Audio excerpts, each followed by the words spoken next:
ایک بات یاد رکھیں، اپنے ذہنی سکون کے لیے کچھ لوگوں کو نظر انداز کرنا کمزوری نہیں بلکہ عقل مندی ہوتی ہے۔ وقتی جذبات کے زیر اثر کیے گئے فیصلے کبھی بھی دیر پا تعلق پیدا نہیں کر سکتے۔ گفتگو کے دوران لفظ میں کی بجائے لفظ آپ کا استعمال بہت سے مسائل حل کر دیتا ہے۔ عقل مند جھگڑتا نہیں اور جاہل سے جھگڑا بنتا نہیں۔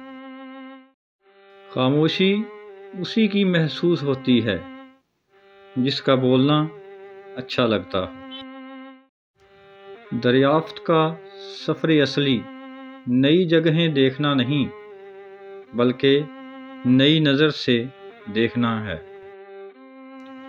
اگر انسان کے اندر کی فریکوینسی اللہ کی رضا سے مل جائے تو زبان سے ادا کیے گئے الفاظ عام نہیں رہتے۔